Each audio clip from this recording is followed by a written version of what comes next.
کہ اگر ہمارے ماں اور باپ کو ہماری بیوی جچتی نہیں ہے، وہ اس قابل نہیں ہے کہ اس دینی ماحول میں رہ سکے، میرے بھائیوں، تو ایسے مواقع پر ہم کو اور آپ کو چاہیے اور ہمارے والدین کو چاہیے کہ ایسی بیویوں کا انتخاب کریں جو دینی ماحول والی ہو، ایسی بیویوں کا انتخاب کریں جو سیرت نبوی آپ کو اپنانے والی ہو، ایسی لڑکیوں کا انتخاب کریں، اپنی بہوؤں کو جب چنیں تو ایسی بہو چنیں جو اسلامی طور طریقے والی ہو، ایسی بہوؤں کو چنیں جو آپ کے گھروں میں دینی ماحول کو پیدا کر دے، ایسی بیویوں کو چنیں جو آپ کے گھروں کے اندر نبی کی لائی ہوئی شریعت کا بول بالا ہو جائے، ایسی بیٹیوں اور ایسی بہوؤں کا انتخاب کریں جس سے آپ کا گھر روشن ہو جائے، آپ کو چین و سکون مل جائے میرے بھائیوں۔ اور دوسری چیز یہ ہے کہ باپ کی اطاعت صرف معروف کاموں میں، نیکی کے کاموں میں، بھلائی کے کاموں میں، اچھائیوں کے کاموں میں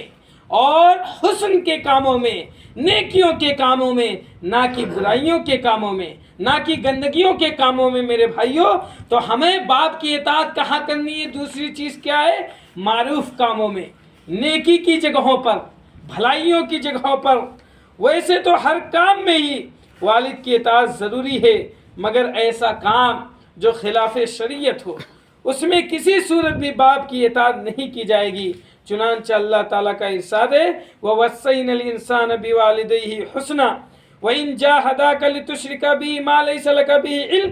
فَلَا تُطِعْهُمَا إِلَيَّ مَرْجِعُكُمْ فَأُنَبِّئُكُم بِمَا كُنتُمْ تَعْمَلُونَ۔ اور ہم نے انسان کو اپنے ماں باپ کے ساتھ اچھا سلوک کرنے کی وصیت کی ہے۔ وَوَصَّيْنَا الْإِنسَانَ بِوَالِدَيْهِ حُسْنًا، کہ ہم نے ماں باپ بیٹوں کو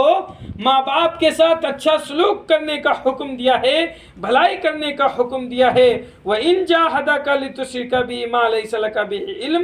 اور اگر وہ تجھے اس بات پر مجبور کرے کہ تو میرے ساتھ اسے شریک بنائے جسے تو جانتا بھی نہیں ہے، یعنی اللہ رب العزت کے ساتھ اگر آپ کے باپ کہیں کہ فلاں کو شراکت دار ٹھہرا لے، فلاں کو شراکت دار ٹھہرا لے، تو ایسی چیز میں آپ کو اپنے باپ کی اطاعت نہیں کرنی ہے، بلکہ یہاں آپ کا حق یہ بنتا ہے کہ آپ اس کی نافرمانی کر جائیں، کیونکہ اللہ تعالیٰ کہہ رہا وَوَصَّيْنَا الْإِنسَانَ بِوَالِدَيْهِ حُسْنًا، کہ ہم نے انسان کو یہ وصیت کی ہے، ہم نے انسان کو یہ کہا ہے کہ وہ اپنے ماں باپ کے ساتھ اطاعت کرے، اچھائی سے پیش آئے، حسن سلوک کرے۔ وَإِنْ جَاهَدَاكَ لِتُشْرِكَ بِي مَا لَيْسَ لَكَ بِهِ عِلْمٌ، اور اگر وہ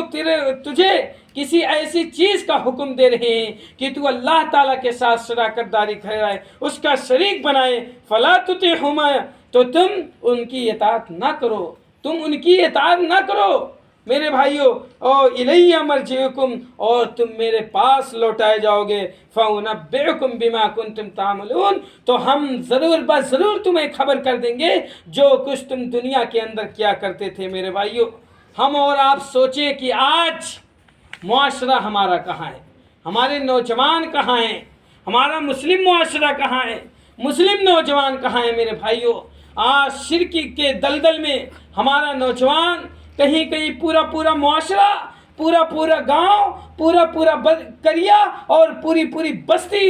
اس شرک کے دلدل میں پھنسی ہوئی ہے۔ اللہ رب العزت کے ساتھ شراکت ٹھہرانا دنیا کا سب سے بڑا ظلم ہے اور دنیا کا سب سے بڑا گناہ ہے۔ اسی لیے حضرت لقمان علیہ الصلوۃ والتسلیم نے اپنے بیٹے کو یہ نصیحت کرتے ہوئے کہا تھا یا بنی لا تشرک باللہ، اے میرے بیٹے تیرے کو میں نصیحت کیے دیتا ہوں کہ تو اللہ رب العزت کے ساتھ اپنی زندگی یا کبھی بھی اپنے اللہ رب العزت کے ساتھ شرک نہیں کرنا، کیونکہ انہ شرک لظلم عظیم، کہ یہ شرک جو ہے دنیا کا سب سے بڑا گناہ اور سب سے گھنونا کام ہے یہ شرک، کہ اللہ رب العزت کے ساتھ کسی کو شریک کیا جائے، اس رب کے ساتھ شریک کیا جائے، اس رب کا پارٹنر بنایا جائے جو رب آپ کو پیدا کرنے کے بعد آپ کے زندگی کے سارے وسائل کو طے کرتا ہے، آپ کو پیدا کرنے کے بعد آپ کے سارے